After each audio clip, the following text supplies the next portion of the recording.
आकर बोलता है कि नहीं जो सरकार बना रहे, अरे यूपी में तो आप सरकार बना ही नहीं पा रहे। 2014 का पार्लियामेंट इलेक्शन हार गए, 17 का विधानसभा हार गए, 19 का पार्लियामेंट हार गए, 22 का विधानसभा हार गए, और बिहार में आके बोल रहे जो सत्ता पार्टी में आ सकते हो उसको वोट दो। जबान का मुकाबला मत करो, सच्चाई को बयान करो। तुम एक अपनी पार्टी के अध्यक्ष बनने के लिए ओवैसी को इस्तेमाल कर रहे हो। अरे ओवैसी को कोई इस्तेमाल नहीं कर सकता। बताओ फिर बीजेपी को सत्ता कौन दे रहा है? जो सत्ता दे रहा है वो हमको गाली दे रहा है। मेरे अजीज दोस्तों और बुजुर्गों, हम आपसे अपील कर रहे हैं कि जो 3.5% का है वो कह रहा है कि मल्ला का बेटा उप मुख्यमंत्री होगा, और जो 17% है वो ओवैसी को गाली दे रहे हैं, वो ओवैसी को गाली दे रहे हैं। तो मैं आपके सामने खड़े होकर कह रहा हूं कि हमने जो जीडीए का अलायंस बनाया, अगर सीमांचल की जनता, किशनगंज विधानसभा की तमाम मुअज़्ज़िज़ लोग, नौजवान, हमारी मां और बहनें मुत्तहिद हो जाएंगी तो इंशाअल्लाह ताला पटना की कुर्सी पर सीमांचल का बेटा बैठेगा।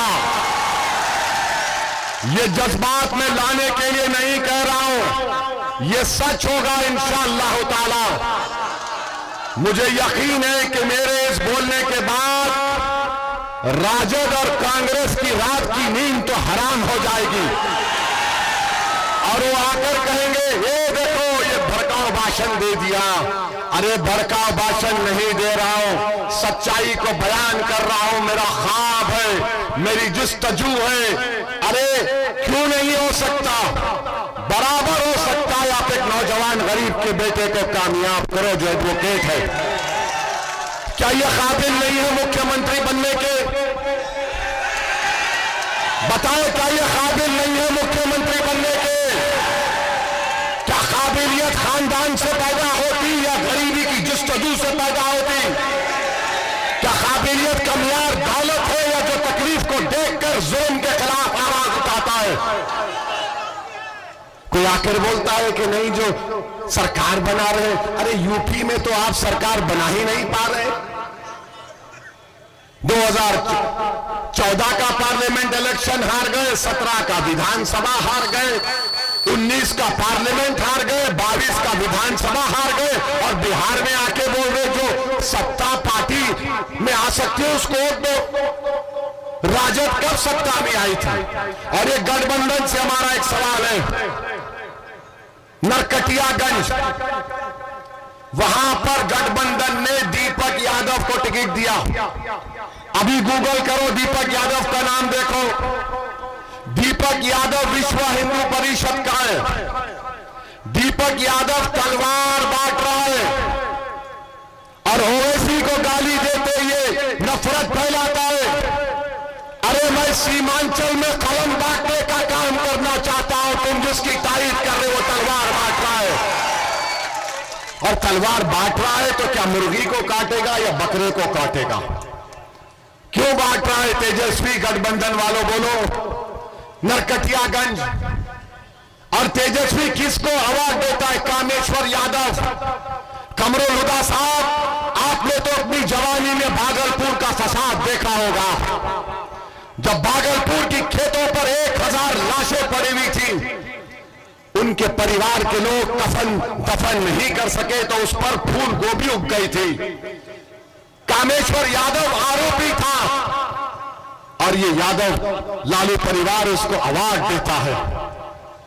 जाकर देखो दौरा बारम, दरभंगा में कल चुनाव हो रहा है। अफजल खां को लालू ने टिकट दिया, अपने हाथ से भी फान दिया।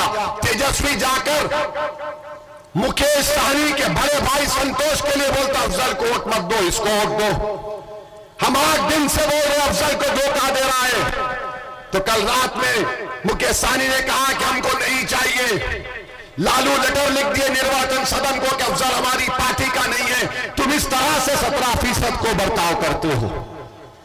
जाकर देखो एक और विधानसभा है जहां पर उसका नाम, एक मिनट, उसका नाम जो है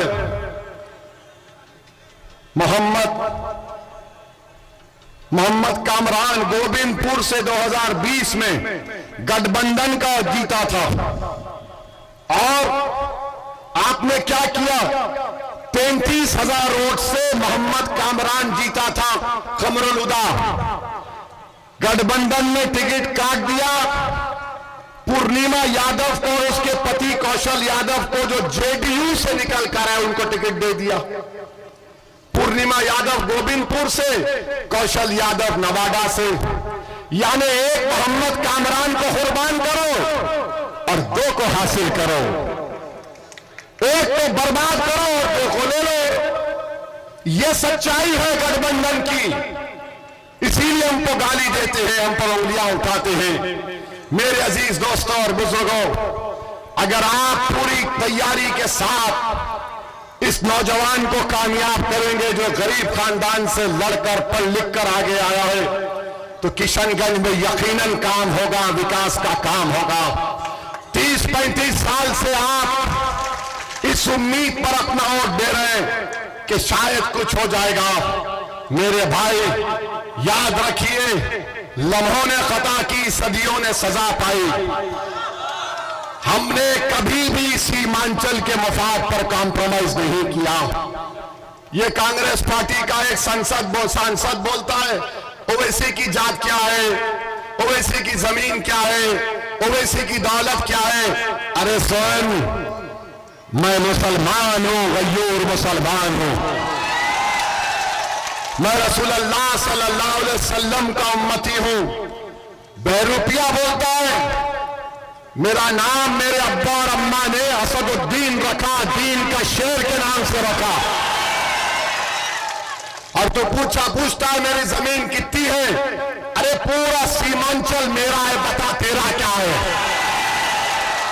तुझे देखना है ना, कभी सीमांचल के किसी चौराहे पर तू ठहर जा, मैं भी ठहरता हूं, देखते हैं क्या तमाशा होता है।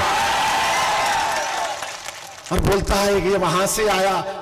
भाई साहब, हमारे अब्बा, कायनात के अब्बा आदम अलैहिस्सलाम को जब अल्लाह ने दुनिया में भेजा तो वो कहां कदम रखे, भारत में रखे। तो अब्बा की जमीन हुई नहीं हुई। अब अब्बा की जमीन में मेरा हक नहीं है तो क्या तेरा हक होगा। जबान का मुकाबला मत करो, सच्चाई को बयान करो। तुम एक अपनी पार्टी के अध्यक्ष बनने के लिए ओवैसी को इस्तेमाल कर रहे हो। अरे ओवैसी को कोई इस्तेमाल नहीं कर सकता। भारत की पार्लियामेंट में देखा कि मोदी ने काला कानून लाया वक्फ का। हमने कांग्रेस, राजद, लोजपा, बीजेपी के एमपीज के सामने खड़े होकर कहा यह कानून वक्फ की जायदादों को छीनने के लिए बनाया गया। यह कानून मस्जिद को, जो ईदगाह है, उसको बर्बाद करने के लिए बनाया गया। संविधान के दलीलें देकर 128 पेज की रिपोर्ट देकर हमने मोदी, अमित शाह और नीतीश कुमार के एमपीज की आंखों में आकर डालकर कहा कि हम अकेले हैं मगर सीमांचल की जनता की आवाज हो, भारत के 14 करोड़ की आवाज हो। और उनकी उम्मीद पर, उनके भरोसे पर कह रहा हूं यह कानून गलत है, उसको फाड़ कर पार्लियामेंट के फर्श पर फेंक दिया। और आज आप हमको चरमपंथी बोलते हैं। चरमपंथी जिसके चेहरे पे दाढ़ी है, टोपी है। कमरुल हुदा कल, अगर आप कल सुनिए, कल कमरुल हुदा दाढ़ी छोड़ लेंगे तो क्या चरमपंथी हो जाएंगे। यहां इतने लोग हैं जिनके चेहरे पे दाढ़ी है, सर पे टोपी है, मां और बहनों के सर पे पल्लो है, हिजाब है, बुर्का है। जो पटना का मुख्यमंत्री बनना चाहता है वो चरमपंथी बोलकर सीमांचल नहीं बल्कि 17% अल्पसंख्यक समाज की तौहीन किया है। अभी मुख्यमंत्री नहीं बना, तलवार बांटने वाले को टिकट दिया। अभी मुख्यमंत्री नहीं बना, अफजल को हरा दिया। अभी मुख्यमंत्री नहीं बना, खुर्रम को टिकट काट दिया। यह आपको फैसला करना है।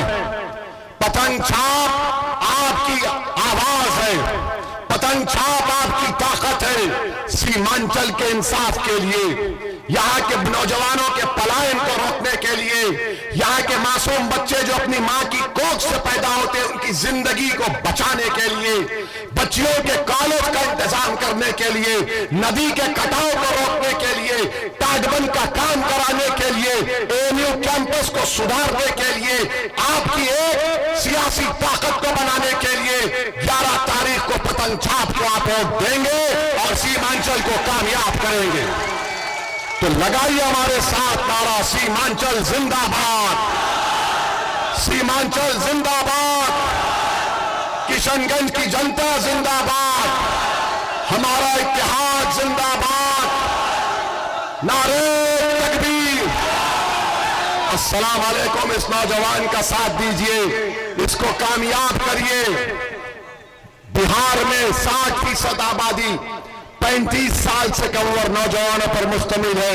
बुजुर्गों, इस बच्चे की सरपरस्ती करो ताकि सीमांचल की लड़ाई जारी रख सके। अस्सलाम वालेकुम।